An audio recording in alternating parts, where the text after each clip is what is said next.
Siempre habla para ustedes el hermano Alexander Castellanos en este día de adoración 22 de marzo del año 2020 desde la Iglesia de Cristo en Ciudad Merliot, República de El Salvador. Como ya he sabido y lo he dado en mi primera clase, lo he dicho, estamos en un culto muy familiar debido a las circunstancias que están en nuestro país a causa de la pandemia y que todos sabemos que todo este problema está a nivel mundial. Sin embargo, el propósito es que el mensaje sea escuchado, ya sea en estos momentos o que sea escuchado posteriormente, que se sube a nuestro sitio web www.cultivandoelalma.com o también por YouTube. Yo voy a continuar con el estudio de la carta del apóstol Pablo a los hermanos en Galacia y ahora voy a seguir con lo que corresponde al llamado divino que tuvo el apóstol Pablo y a su ministerio temprano. Esta parte es bastante extensa, hermanos. Probablemente sean unas 8 clases. Es bastante extensa, pero lo extenso va a hacer que el mensaje quede lo suficientemente aclarado. En el relato de Gálatas capítulo 1, versos 11 hasta el 21 del capítulo 2, el apóstol Pablo defendió su apostolado y el evangelio que predicaba. Y esto es lo que vamos a tratar en todas estas clases. Su propósito era establecer que el mensaje que había predicado originalmente a los Gálatas era de Dios y no de los hombres, porque esto era una de las situaciones que le acusaban a él. La primera parte de esta sección, en los versos 11 al 24 del capítulo 1, contiene el llamado divino de Pablo y luego contiene sus primeros años de ministerio. Entonces, ahora vamos a entrar a ver el evangelio recibido por revelación. Y lo vamos a ver específicamente en los versos 11 y 12. Mas os hago saber, hermanos, que el evangelio anunciado por mí no es según hombre, pues yo ni lo recibí ni lo aprendí de hombre alguno, sino por revelación de Jesucristo. El apóstol Pablo en este verso 11 comenzó esta nueva sección de su carta con una cláusula introductoria. Dice, mas os hago saber, hermanos. Siguiendo varios manuscritos griegos que tienen la palabra de, la palabra y, o sin embargo, la Reina Valera ofrece una interpretación más literal del verbo norizo. Se escribe con G al principio y luego la sílaba so es con Z, norizo, que dice porque quisiera que supieran, el término hermanos aquí se usa a menudo en la carta para indicar el comienzo de una nueva sección o subsección. Entonces, el apóstol Pablo estaba revelándoles a sus lectores que el evangelio anunciado por él no era según hombre. Según es una presentación literal de la preposición kata, kata con K. La nueva versión internacional del año 84 consigna la frase no según hombre con el equivalente dinámico, no algo que el hombre inventó. Miren qué bonito, no algo que el hombre inventó. Esta interpretación captura la esencia de la idea, o sea, que el evangelio proclamado por el apóstol Pablo y sus compañeros de labor era algo que no procedía del hombre. Escapaban al ámbito y nivel del ingenio humano. Hay otras versiones que consignan lo siguiente, y yo los menciono.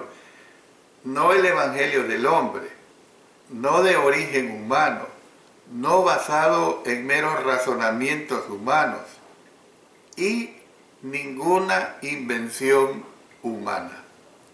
Entonces nosotros vemos pues que el propósito del apóstol Pablo era simplemente declarar que el evangelio que predicaba era totalmente independiente de cualquier agencia humana, era totalmente independencia de cualquier procedencia humana.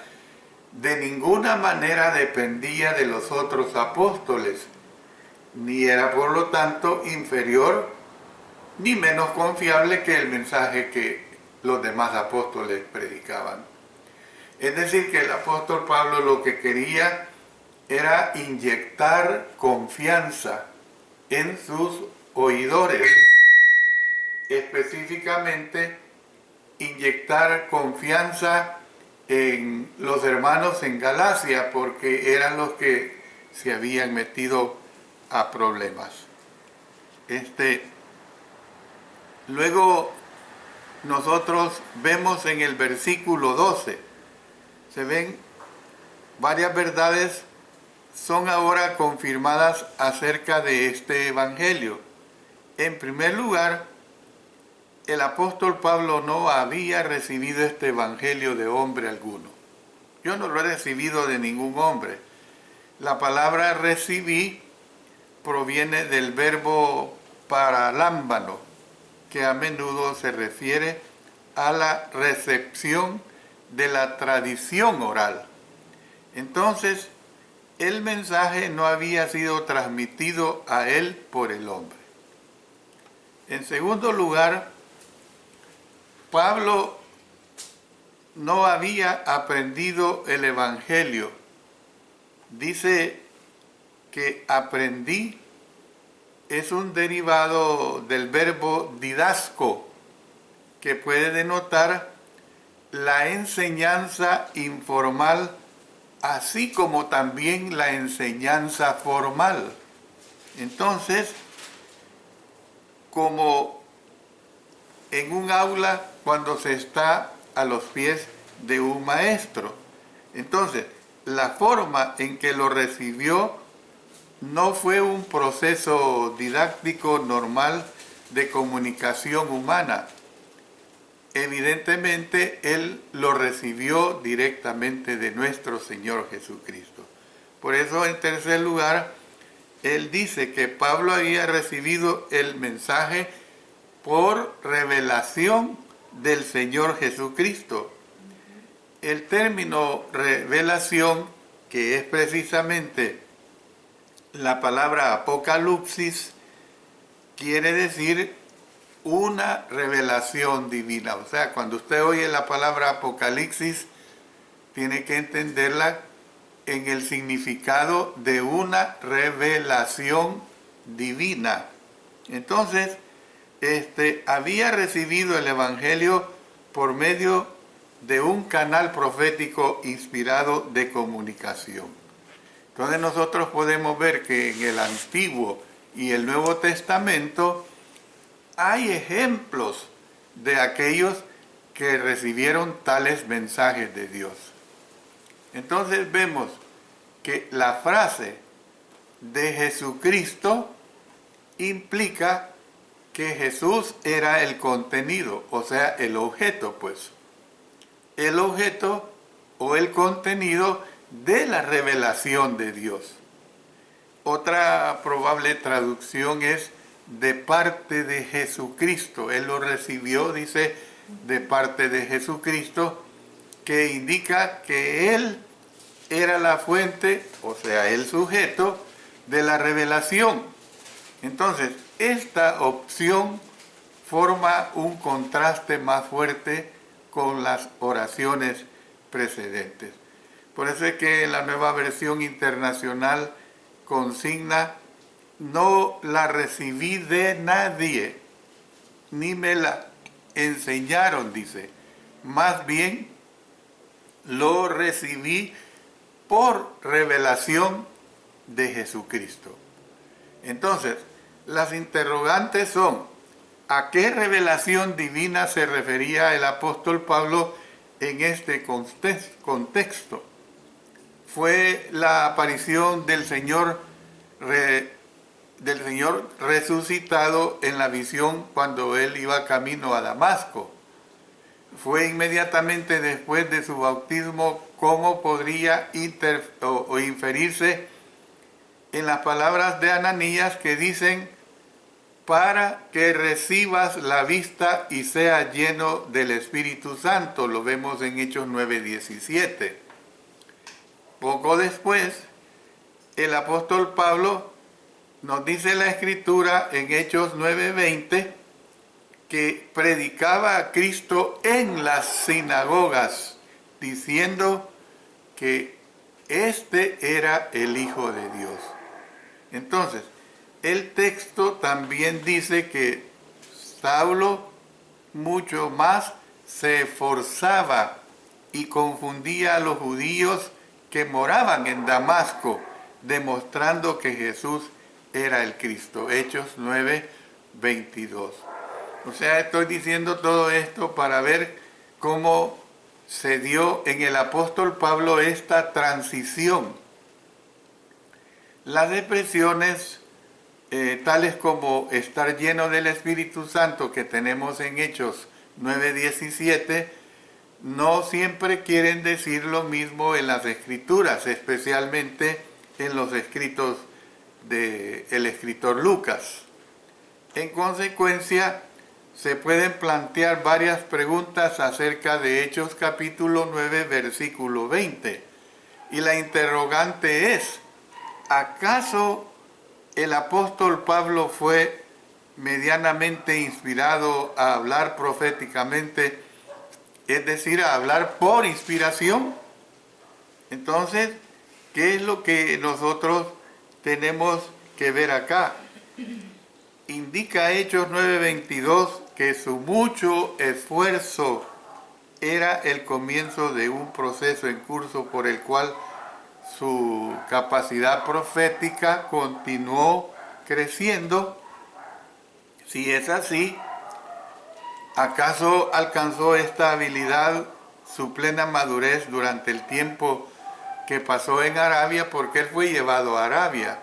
Ahí lo tenemos en el verso 17 del capítulo 1. Entonces, estas preguntas, hermanos, son imposibles de contestar de una forma definitiva. Y la especulación con respecto a ellas podríamos decir que es de poco valor. Las Escrituras indican que el Señor continuó apareciéndosele al apóstol Pablo, dándole información específica, dándole instrucciones sobre cómo manejar ciertas situaciones. Por ejemplo, miren lo que podemos nosotros ver en el libro de los Hechos. Vamos a Hechos capítulo 18, versos 9 y 10. Dice acá de esta manera: entonces el Señor dijo a Pablo en visión de noche: no temas, sino habla y no calles, porque yo estoy contigo y ninguno pondrá sobre ti la mano para hacerte mal, porque yo tengo mucho pueblo en esta ciudad. ¿Quién le está hablando? ¿Quién le está diciendo lo que tiene que hacer? Es nada menos que el Señor Jesucristo el que le está dando esa orden. Entonces, la otra interrogante sería: ¿importa cuándo, dónde, cómo o en cuántas entregas recibió el apóstol Pablo del Evangelio. Perdón. ¿Cuántas intervenciones el Señor Jesucristo tuvo? No se dice exactamente. Que las tuvo, esa es una realidad. Que lo instruyó directamente el Señor Jesucristo es una realidad. Todo lo que importa, y es todo lo que el texto nos dice con claridad, es que lo recibió por revelación de Jesucristo. Esa es la realidad. Eso no lo podemos cambiar. La escritura aquí en Gálatas es totalmente clara. Y el apóstol Pablo, por dirección del Espíritu Santo, se interesó en que esto quedara escrito, quedara plasmado, para que no hubiera duda de su apostolado. Recuerden que su llamamiento fue en forma especial. Él no anduvo los 3,5 años en el ministerio de nuestro Señor Jesucristo. Él no recibió el bautismo del Espíritu Santo en el día de Pentecostés. Él no participó de hablar esas lenguas ese día. Él fue llamado cuando iba camino a Damasco. Quedó ciego por 3 días para que entendiera la intensidad, pues, de este llamamiento. Entonces, nosotros podemos ver que de acuerdo a como lo consigna la revelación de Jesucristo, podríamos sentirnos tentados, hermanos, a entender lo anterior como una revelación única y repentina del Evangelio como un todo. Sin embargo, como no existe un artículo indefinido en el idioma griego, ya sea un o una, no debemos buscar defender este punto gramatical. O sea, como quien dice, le bastó una sesión con el Señor Jesucristo para que Él recibiera todo. No, podemos nosotros ver que fueron varias sesiones que tuvo con el Señor Jesucristo. Probablemente deberíamos traducir la frase, y así lo refleja la versión Reina Valera, sin el artículo, cuando dice por revelación de Jesucristo. No dice por una revelación del Señor Jesucristo, aunque podría parecer extraño si resalta el punto principal que el apóstol Pablo nos está enfatizando acá. ¿Cuál punto principal? Que él no había recibido el mensaje del Evangelio de hombre, sino por revelación divina de Jesús. Voy a quedarme hasta acá para continuar con la ayuda de nuestro Señor en las próximas clases, para ir desmenuzando a la luz de la misma escritura que el apóstol Pablo nos escribió en base a lo que le escribe a los hermanos en Galacia. Nuevamente, hermanos, que Dios fortalezca a cada uno de ustedes, que Dios nos bendiga en estos tiempos que estamos pasando. No dejemos de orar los unos por los otros. No dejemos de orar los unos por los otros. No dejemos de orar por el presidente de la nación y todos los que están a su lado, así como todo ese cuerpo médico, todos los paramédicos, todos los que están ayudando a salir de esta situación tan dura. La oración tiene mucho poder. Amén. Que Dios nos bendiga. Amén.